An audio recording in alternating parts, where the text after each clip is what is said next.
নমস্কার বন্ধুরা, আমি মৌলিনা। ইটস মৌলিনা অ্যান্ড প্রীতম চ্যানেলে তোমাদের সকলকে স্বাগত। আজ আমি বানাবো ডিম ভাপা কারি। ডিমের তরকারি, ডিম ভাজা সবাই তো অনেক খেয়েছেন। এবারে ডিম ভাপা কারিটা খেয়ে দেখুন কেমন লাগে।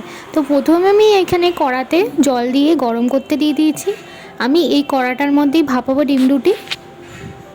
আমি এখানে দুটো বাটি নিয়ে নিয়েছি। বাটিগুলোর মধ্যে অল্প একটু সর্ষের তেল দিয়ে বাটিটার চারপাশে আমি সর্ষের তেলটা মাখিয়ে নেব, যাতে ডিমটা না আটকে যায়।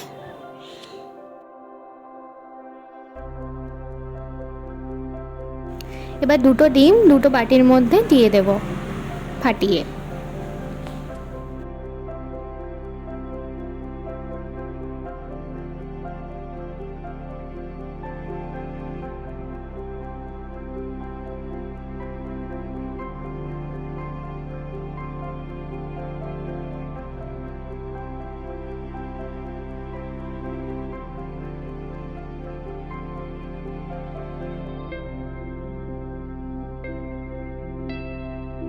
এবার আমি এর মধ্যে ছোট ছোট করে কেটে রাখা লঙ্কার কুচি দিয়ে দিচ্ছি।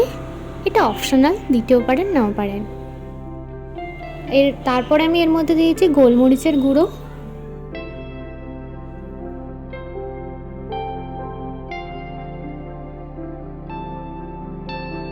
দিয়ে দেবো সামান্য একটু পরিমাণ লবণ। এবারে আমি ডিমগুলো ভাপানোর জন্য যে কড়াটায় গরম জল বসিয়েছিলাম ওটার মধ্যে আমি একটা লোহার শিক দিয়ে দিচ্ছি। এবার এর ওপরে আমি বাটি দুটো বসিয়ে দেব ভাপানোর জন্য। এবার ডিমগুলো দিয়ে দেওয়ার পর আমি এটাকে কভার করে দেবো একটা থালার সাহায্যে, যাতে ভেতরের বাষ্পটা বাইরে না বেরোতে পারে। এইভাবে প্রায় 20 মিনিট পর ফিরে আসছি। 20 মিনিট পর দেখলাম থালাটা খুলে ডিমগুলো আমাদের ভাপানো হয়ে গেছে। এই যে এরকম দেখতে হয়েছে।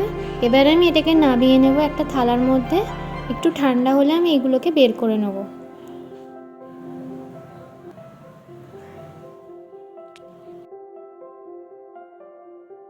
আস্তে আস্তে একটা চামচের সাহায্যে চারপাশটাকে কেটে নিয়ে তারপর আমি এইভাবে বাটি থেকে এই ডিমটা তুলে নিচ্ছি।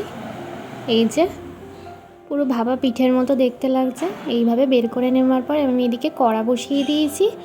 আমি এবারে কারিটা রান্না করব। তেলটা গরম হয়ে গেলে এইভাবে চাড়িয়ে দিচ্ছি আমি, যাতে কড়াটার গায়ে না লেগে যায়। এদিকে আমি একটা বড় সাইজের পেঁয়াজ পেস্ট করে নিয়েছি। এটাকে আমি একটু ভেজে নিলাম লাল লাল করে। এবার পর এর মধ্যে আমি দিয়ে দিচ্ছি 1 চামচের মতো রসুন বাটা। আবার আমি একটু ভালো করে ভেজে নিচ্ছি। রসুনটা হালকা ভাজা হয়ে গেলে এর মধ্যে আমি আধখানার মতো টমেটো দিয়ে দিচ্ছি। অল্প একটু নুন দিয়ে দিলাম যাতে টমেটোটা সিদ্ধ হয়ে যায়। এইভাবে নাড়াচাড়া করে নেওয়ার পর এর মধ্যে দিয়ে দিচ্ছি আমি জিরে গুঁড়ো 1 চামচের মতো, ধনে গুঁড়ো 1 চামচের মতো। আবারও মশলাটাকে ভালো করে মিশিয়ে নিচ্ছি। নেবার পর আমি শেষে দিয়ে দিচ্ছি আদা বাটা আর অল্প একটু কাঁচা লঙ্কা বাটা। তারপর দিয়ে দিচ্ছি 1 চামচের মতো হলুদ গুঁড়ো আর দিয়ে দিচ্ছি কাশ্মীরি লাল মির্চ পাউডার। আপনারা চাইলে এটা নাও দিতে পারেন। দিয়ে একটু ভালো করে মশলাটাকে কষিয়ে নেওয়ার পর এর মধ্যে আমি অ্যাড করে দিচ্ছি গরম মশলার গুঁড়ো।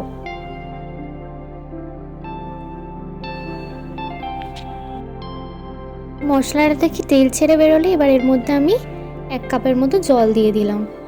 এবার গ্রেভিটা আমি বানিয়ে নেব। এই যে গ্রেভি ফুটে উঠেছে, এবার এর মধ্যে আমি দিয়ে দেবো আগে থেকে ভেজে রাখা একটা আলু। এটা অপশনাল, দিতেও পারেন নাও পারেন। ভালো করে আলুটার মধ্যে গ্রেভিটা মাখিয়ে নেওয়ার পর এবার আমি এর মধ্যে ভাপা ডিমগুলো দিয়ে দেব। এই সময় নুনটা টেস্ট করে দেখবেন ঠিক আছে কি, প্রয়োজন পড়লে এই সময় দিয়ে দেবেন নুনটা। এইভাবে গ্রেভিটার মধ্যে ভাপা ডিমগুলো ডুবিয়ে দেওয়ার পর কিছুক্ষণ ফুটতে দেওয়ার পর তৈরি হয়ে গেল আমাদের ডিম ভাপা কারি। নাবানোর সময় আমি অল্প একটু ধনেপাতা কুচি দিয়ে নাবিয়েছি। এটা অপশনাল, দিতেও পারেন নাও পারেন। তৈরি হয়ে গেল ডিম ভাপা কারি। ভিডিওটা ভালো লাগলে অবশ্যই লাইক করে দেবেন। চ্যানেলটিকে সাবস্ক্রাইব করতে ভুলবেন না। দেখা হচ্ছে পরবর্তী অন্য কোনো ভিডিওয়ে।